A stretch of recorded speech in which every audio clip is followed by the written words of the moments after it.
야곱의 성품을 생각하면 교활하고 또 아주 꾀가 많고 겁이 많은 사람이 야곱입니다.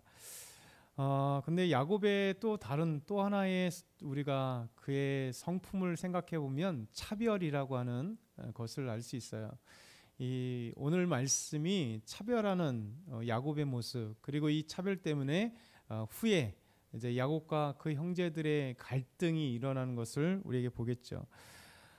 차별의 아이콘이 바로 야곱입니다. 근데 우리가 생각해 보면 사람이 성품이 바뀐다는 게 참 어렵습니다. 사람의 성품이나 습관이나 그의 어떤 것들이 바뀐다는 것이 쉽지 않아요. 야곱의 성품도, 야곱의 어떤 습관도 너무 잘 안 바뀌는 것 같아요. 오늘 말씀 보면 야곱이 얼마나 그 습관이 바뀌지 않거나 성품이 바뀌지 않거나 그가 생각하는 것이 바뀌지 않는지를 우리에게 보여주고 있어요. 1절과 2절 우리 다시 한번 읽어볼까요? 1절과 2절. 야곱이 눈을 돌아보니 에서가 400명의 장정을 거느리고 오고 있는지라. 그의 자식들을 나누어 레아와 라헬과 두 여종에게 맡기고 여종들과 그의 자식들은 앞에 두고 레아와 그의 자식들은 다음에 두고 라헬과 요셉은 뒤에 두고, 이렇게 말씀하고 있어요. 에서 형이 이제 400명의 장정을 데리고 이제 오는 거잖아요. 그리고 혼자 남아서 약복강에서 이제 하나님과 씨름했습니다. 하나님을 만나고 하나님과 씨름하여서 이제 교활함의 이름, 대표되는 이름 야곱, 그 야곱을 이제 벗어 던지고 하나님께서 새 영광의 이름을 주셨어요. 이스라엘이라고 하는 이름을 주셨습니다. 그러면 이름답게 살아가야 되잖아요. 하나님과 겨루 이겼다라고 하는 하나님과 싸움이라고 하는 이스라엘이라고 하는 이름을 영광스럽게 받았으면, 또 하나님을 배웠으면, 또 하나님 만났다면 그의 인생이 바뀌어야 되잖아요. 그의 성품이 바뀌고 그의 삶이 바뀌고 그 생각이 바뀌어야 됩니다. 근데 오늘 잘 보면 먼저 자기는 여기 약복강에 남을 때 종들을 세 떼로 나눠서 보냈잖아요. 그리고 가족들도 또 나눠서 보냈어요. 오늘 이제 에서 앞에 갔는데 분명히 그 다음 절 보면 당당히 야곱이 에서 앞에 먼저 갔긴 했지만 맨 앞에 있지만 지금 떼를 나눈 걸 잘 생각해 보세요. 어떻게 보면 순서가 뒤죽박죽이에요. 정확하게 장자부터 한 것도 아니고, 장자부터 한 것도 아니고, 그럼 장자로 하면 레아가 먼저 나가야 되는 거예요. 그런데 잘 생각해 보면 이게 무슨 순서로 했는지 모르겠으나 중요한 건 뭐냐면 이 순서를 정해줬다는 거예요. 사실은 함께 이렇게 가서 인사를 해야 되잖아요. 아마 저 같았으면 같이 부인들과 함께 먼저 서고 그 다음에 너희들은 자식들 그 다음에 보통 이렇게 서야 될 거잖아요. 근데 야곱은 에서에게 자기 가족을 보일 때 두 여종과 자녀들을 첫 번째 세웁니다. 그리고 레아와 그 자녀들을 두 번째로 세워요. 마지막으로 세운 게 뭐냐면 자기가 제일 사랑하는 라헬과 요셉을 맨 마지막에 세워요. 신기하잖아요. 이게 무슨 순서일까 고민되는 거죠. 어찌 보면 지금도 하나님을 만났던 야곱이 혹시나 에서가 화가 나서 그 앞에서 해를 가하면 제일 사랑하는 아내와 요셉을 맨 뒤에 둔 이유가 그게 아닐까 하는 생각이 들어요. 왜냐하면 어떤 순서가 없어요. 장자의 순서도 아니고 아내의 순서도 아니잖아요. 두 여종을 먼저 보내고 애들 같이 보내고요. 그것도 함께 세워가지고 두 번째는 레아와 그 가족들 세우고, 보면은 라헬과 그 아들이었던 야곱을 맨 나중에, 또 마지막에 또 인사할 때는 또 자기와 또 레아와 라헬이 함께 인사를 해요. 이런 신기한 야곱. 근데 그 안에 분명히 뭔가 야곱 안에 있겠죠. 근데 좋은 모습은 아닙니다. 좋은 뜻으로는 아니겠죠. 그래서 이렇게 야곱의 그 교활함이나 야곱의 그 차별함이 그 삶 속에 자연스럽게 묻어나와요. 그래서 참 이게 사람의 이 습성이나 성품이 쉽게 변하지 않는다. 그러니까 우리가 예수 믿고 교회 나와도 여러분 오래도록 이렇게 쌓여있는 성품들, 만들어진 성품이나 습관들이 쉽게 변하던가요? 안 변하잖아요. 하나님 큰 은혜 받고 하나님 우리가 그냥 막 한번 두들겨 맞고 하나님 앞에 돌아와도 그 옛 본성이 순간 은혜 없으면 폭 튀어나오고 폭 튀어나오고 폭 튀어나오는 거예요. 그래서 우리의 그 습성이나 인성이나 습관이나 이 성품은 평생도록 변화되는 것, 그러니까 하나님의 은혜 속에 변화될 수밖에 없다라는 생각을 갖게 됩니다. 특별히 야곱의 이 성품 습관들을 그의 삶에 지금까지 변화되지 않은 이 모습, 하나님이 그래서 씨름했다는 게 단순한 육체적인 씨름이 아니라 그의 자아들, 못된 자아들, 성품들, 교활함, 그런 말씀을 빗대어서 더 하신 말씀이라고 학자들은 이야기합니다.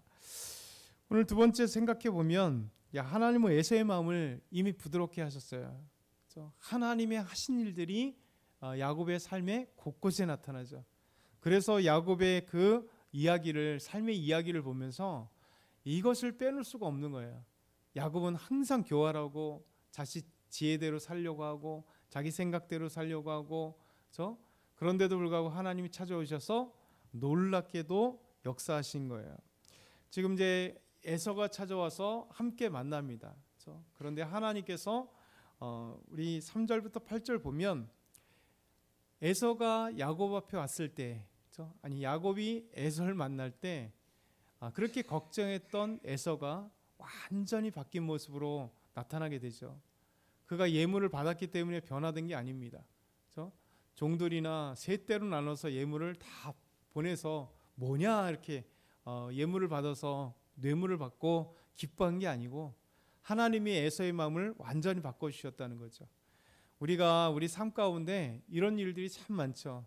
우리가 걱정하고 기도하고 막 노심초사하고 직장에 갔는데 노심초사하고 사람을 만났는데 그 관계가 껄끄러웠던 관계가 좀 이 어떻게 만나야 될까 막 이렇게 생각하고 있는데 그 상황을 하나님이 싹 정리해 주시고 사람을 변화시켜 주셔서 의외로 생각할 때 되게 걱정해서 어떻게 만날까 했는데 아무런 일 없이 잘 만나는 경우 많잖아요.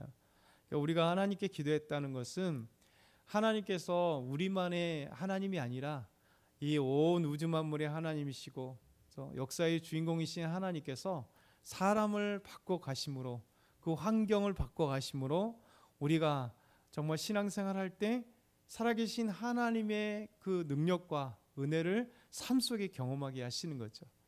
그래서 오늘 말씀 보면 이 많은 장정들을 400명의 장정들을 왔는데 야곱을 만나는 즉시 야곱과 함께 껴안고 입 맞추는 그러면서 에서가 야곱에게 묻습니다. 이 여인들과 이 아이들은 누구냐? 그랬더니 야곱이 네 하나님께서 주의 종에게 은혜로 주신 자녀들입니다. 이렇게 얘기합니다. 그러면서 이제 자녀들과 함께 이제 인사하고 야곱은 라헬과 요셉과 함께 마지막으로 인사하게 되는 이 말씀을 우리에게 보여주시면서 하나님께서 에서를 막으셨다. 에서의 마음을 간악한 마음, 죽이려고 하는 마음, 정말 해하려고 하는 마음을 바꾸시는 하나님의 모습, 우리 삶 가운데도 동일하게 이 모습이 우리 안에 있는 거죠. 그래서 우리가 사는 거예요.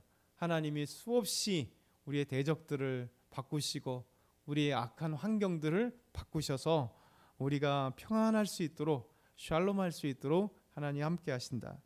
마지막에 보면요, 야곱은 아부의 천재입니다. 아부의 천재. 참 야곱은 교활하기 이를 데 없고 그 센스가 아부의 센스 있죠. 아부의 센스가 정말 대단합니다. 우리 마지막 9절에서 11절 같이 한번 읽어보겠습니다. 9절에서 11절 시작. 에서가 이르되 내 동생아 내게 있는 것이 족하니 내 소유는 내게 두라. 야곱이 이르되 그렇지 아니하니이다. 내가 형님의 눈앞에서 은혜를 입었사오면 청하건대 내 손에서 이 예물을 받으소서. 내가 형님의 얼굴을 배운즉 하나님의 얼굴을 본 것 같사오며 형님도 나를 기뻐하심이니이다. 하나님이 내게 은혜를 베푸셨고 내 소유도 조카오니 청하건대 내가 형님께 드리는 예물을 받으소서 하고 그에게 강건함에 받으니라. 아멘. 하나님께서 에서를 바꾸셔서 평안함으로 다가왔잖아요. 아, 그러면 이제 끝났구나 이렇게 해야 되는데 하나 땅 이제 못 박는 거죠. 아, 이게 뭐냐? 아, 너희 우리 충분다. 좋게 나도 부자야. 이거 안 줘도 돼. 그랬더니 결국 야곱은 계속해서 주는 거죠. 선물을 줘야 혹시 있을 나쁜 얘기면 뒤끝이 있을 그걸 딱 미연에 방지하는. 다음에 야곱은 기가 막힌 사람입니다. 결국 아닙니다. 받으세요. 뇌물을 다 이 선물로 큰 뇌물을 주고 딱 했는데 아부의 천재가 이게만이 아니라 형님께 이렇게 얘기하잖아요. 형님을 배우니 하나님을 배우는 것 같습니다. 얼마나 대단해요. 우리가 보통 이렇게 얘기하지 않잖아요. 근데 야곱은 형님에게 하나님을 거기다가 이렇게 들여놓고 하나님을 배운 것 같습니다. 에서가 얼마나 이만큼 찢어지겠어요. 하나님을 배운 것이 형님을 배우는 것 같습니다. 결국 야곱의 인생 자체가 참 이런 모습입니다. 그럼에도 하나님이 야곱과 함께 하시는 이 모습 때문에 우리가 야곱의 이야기 전체를 보면 이것을 빼놓을 수 없는 거예요. 가장 큰 줄기가 야곱같이 이렇게 교활하고 아부덩어리고 나약하고 그리고 하나님보다 세상을 더 두려워하고 사람을 두려워하고 있는 이 사람, 자기 돈 되는 일이면 무엇이든 할 수 있는 사람, 그럼에도 불구하고 하나님이 그를 택하셨기에 절대 놓치지 않는 하나님, 모든 상황을 하나님 움직이시는 하나님, 그리고 끝까지 야곱의 성품을 변화시키시고 그의 삶을 변화시키는 하나님의 놀라운 능력, 은혜, 이게 우리의 삶에 나타나기 때문에 이 야곱의 말씀 스토리를 보면 오히려 더 진하잖아요. 이런 연약한 자를 하나님이 세우시다니. 그렇다면 나의 연약감을 하나님이 세우시는. 오늘도 저와 여러분이 이 말씀을 기억하면서 하나님과 정말 동행하면서 하나님이 어떤 상황일지라도 하나님 상황을 바꾸시고 사람을 바꾸시고 우리와 함께 하시는 이 놀라운 은혜 오늘도 기억하시면서 기도하길 소망합니다.